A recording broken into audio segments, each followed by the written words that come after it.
My perception of Arizona is that it was going to be a dry, arid place, but it actually rained about a quarter of the time we were there.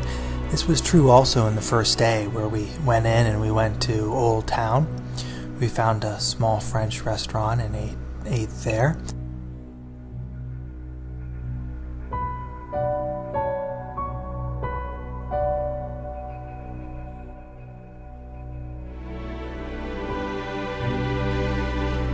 We checked out several museums in the area, and then we found our bed and breakfast, which was probably the nicest place we stayed at the entire time. The next day was packed. The first place we went to is Acoma Pueblo.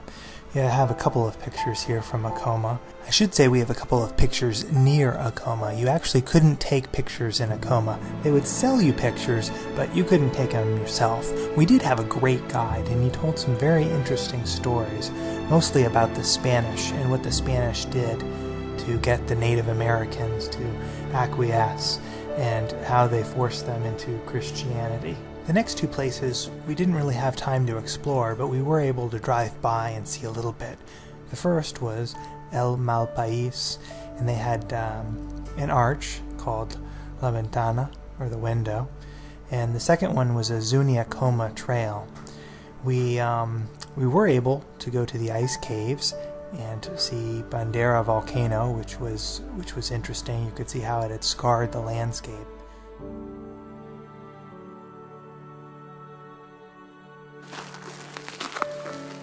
This is the ice cave.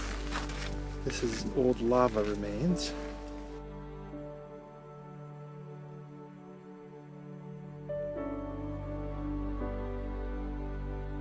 Well, some might say this is the toxic slough. It's actually an ice cave. Or Shrek.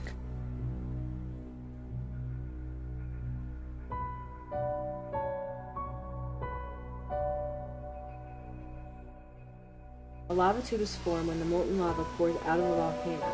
The surface hardens, while below, the lava continues to circle. This creates a pipeline of lava known as a lava tube. This is the Bandera lava tube. Its overall length is 17.5 miles and is considered to be the longest in North America. Most of the lava tube has collapsed, but there are caves here and there, such as the one below.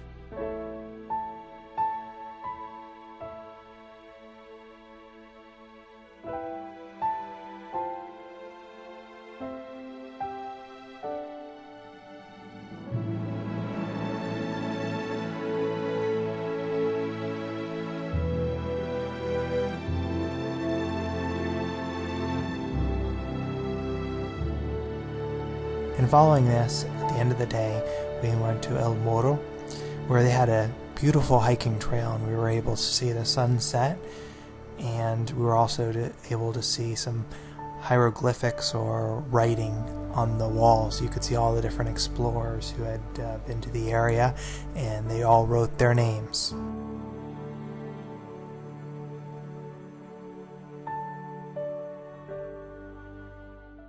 Now you see why travelers stop here. There is no spring. The pole is fed largely by rainwater in July, August, and September, and by melting snows. One pole is about 12 feet deep and holds about 200,000 gallons of water. If you look closely around the walls, at about eye level, even on the far side, you can see names carved into the rocks. Most of these date from 1815 to 1900 and were the work of immigrants and soldiers. How did they get over there? In the early days, there was probably a sandbank around the edge. In 1942, a heavy rock fall filled the waterhole. When the sand and rubble were removed, the old dam was reinforced and lined with concrete. The mud formations on the face of the rock above the pole are the nests of cliff swallows. These birds come to El Morro each year to nest and raise their young.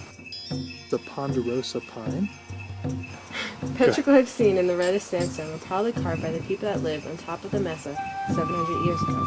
Petroglyphs are made by incising or packing designs into the sandstone. Governor of New Mexico, Don Juan de Onay, in 1605, 15 years before the Pilgrims landed in Plymouth Rock. We stayed in Gallup that evening at a hotel that had the distinction of having many movie stars, mostly Western stars, stay there. That's not to say that it was a super nice place. It was a little on the gaudy side, but it was still very interesting. Gallup basically has Highway 40, running through it, and Highway 40 is the main attraction, which either tells you something about Highway 40 or tells you something about Gallup. The next day we went to the Petrified Forest and the Painted Forest, both of which are very pretty and very near the Grand Canyon, and by looking at them you can tell they're near the Grand Canyon.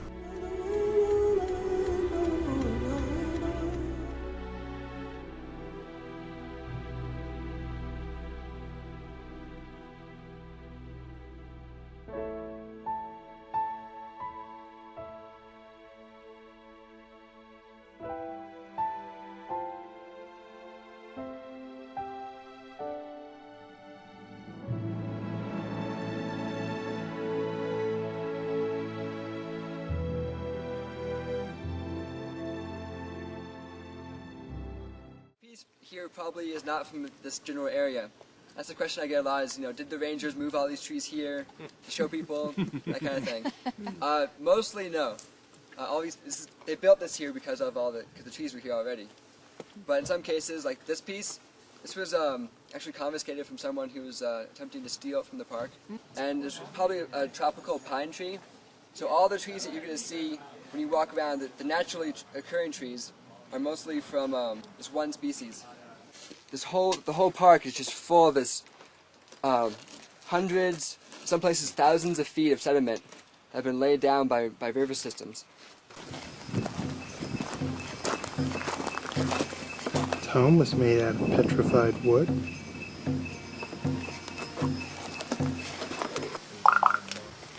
Kind of blends in with the tire, doesn't he? He's spitting up his food and eating it. Kind of.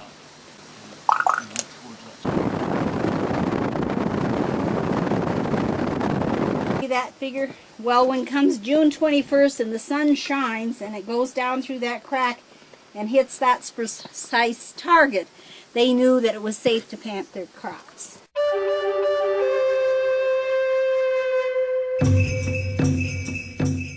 You had a Picasso and you had a Picasso. You'll never find a better representation of three pronghorns than Oh my gosh. I think this is much older because it's got the Kachina doll heads on it.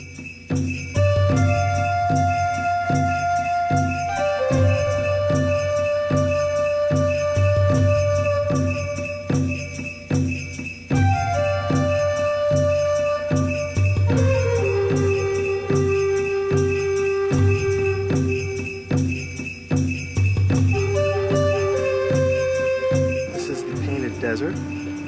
This is Lacey Point.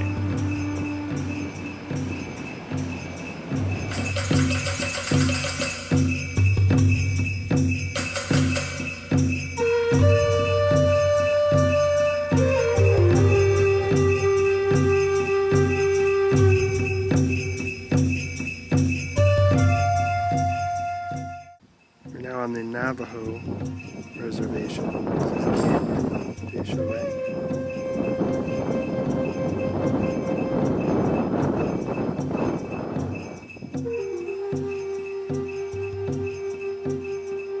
This is the bottom of the canyon floor. You can see the trees there.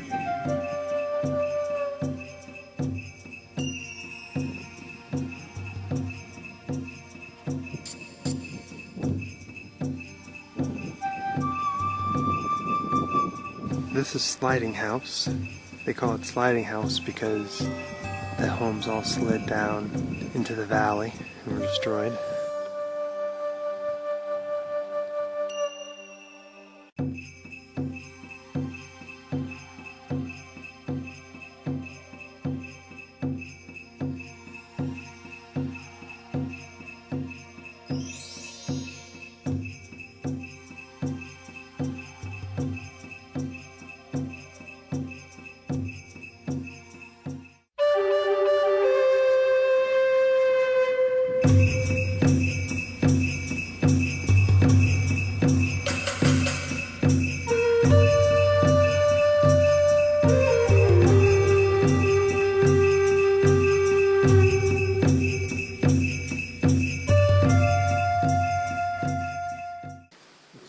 Sing a song, Navajo song.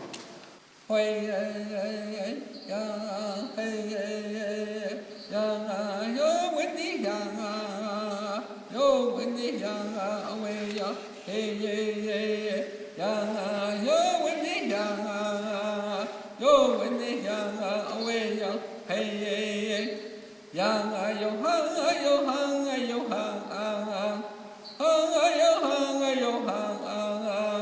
yo, when they ya, away, ya, hey, hey, hey, ya, show a day, hey, hey, hey, show a day, hey, hey, she can't love yet, and the say, she the love yet, and the say, hey, she the whole yanda, and a shadow, hayo, hayo, hayo, way, hey, hey, hey, ya, show a day, hey, show a day,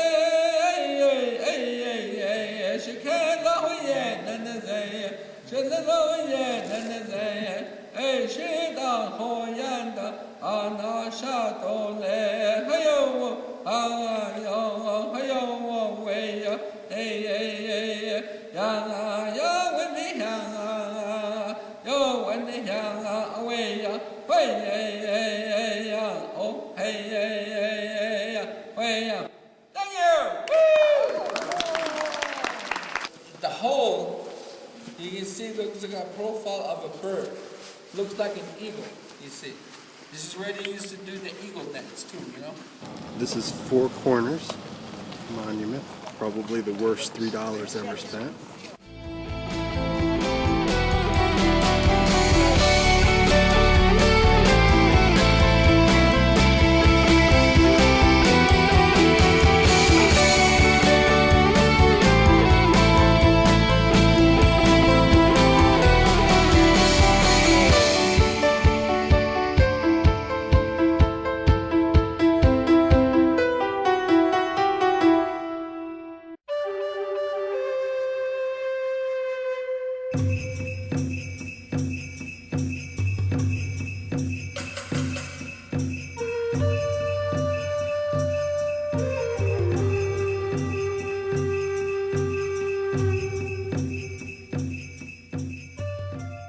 These are Solomon's Ruins. This is a suburb of the Chaco community, go by the Anastasi. They're around from basically the first 1,000 years, AD 1 to 1100 or something like that.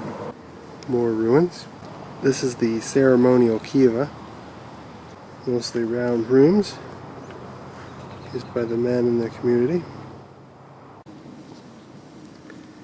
This is the fall foliage in New Mexico. What archaeologists believe today is that Chaco Canyon and the great houses that you can see in Chaco Canyon were occupied temporarily, not all year round, but just for the ceremonies, just during certain times of the year, probably 2, 3, 4 times of the year for the solstices and equinoxes ceremonies. A lot of people would have come here, brought offerings, but just a few people used to live here, maybe 100 people every great house. A small house is really different from a great house, and that is where archaeologists believe that 90% of the people would have lived during Chaco period. 1% of Chaco Canyon has been excavated. We don't have any written language, we only have architecture, and most of this architecture is reconstructed.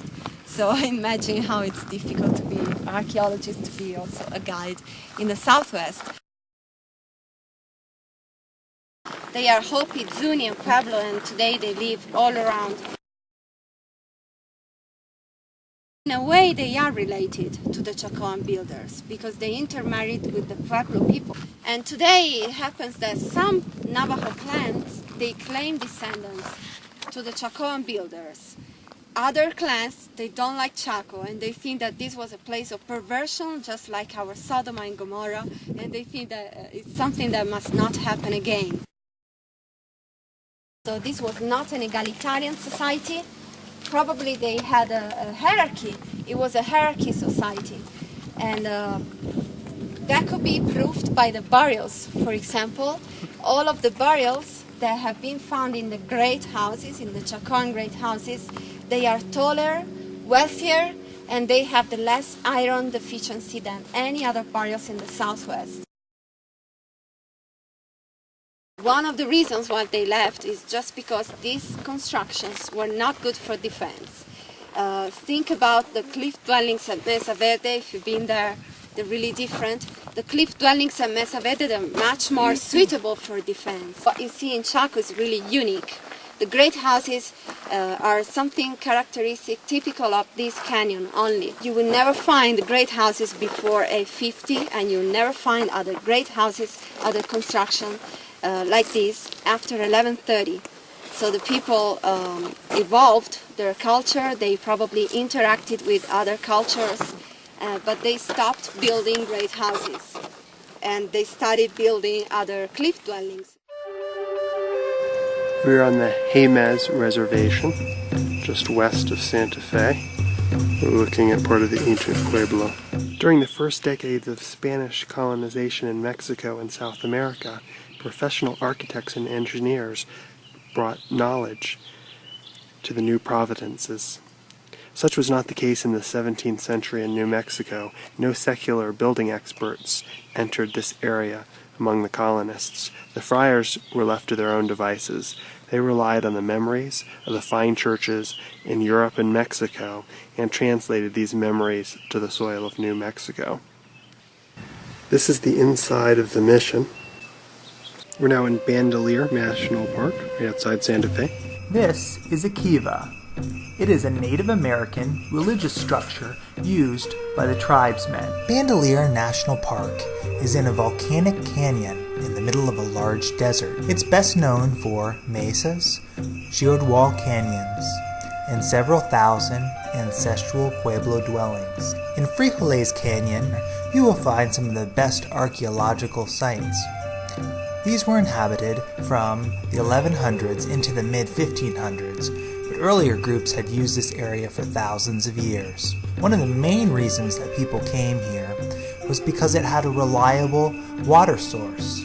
The people of the canyon had cultural links with the people of Chaco and the people of Mesa Verde. With this interaction, they shared building advancements. The dwellings were originally 1 to 2 stories and had more than 400 rooms and around 100 people. One of the things that's really cool about this national park is how interactive it is. The park allows you to climb ladders and explore the dwellings of the ancient pueblos. It's easy to let your mind wander and imagine yourself living among this ancient culture.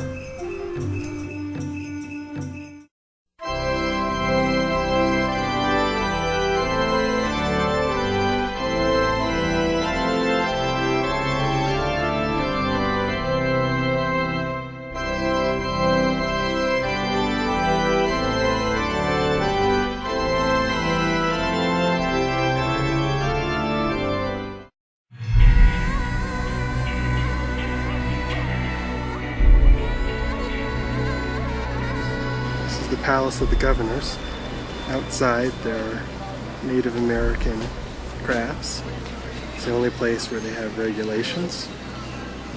They just submit a couple of pieces and then look how they actually do the craft and make sure it's up to snuff. This building is the essence of Santa Fe. They went to a World's Fair and they tried out different buildings, and this is the style that most people liked. So they mandated that all the buildings in Santa Fe look like this one.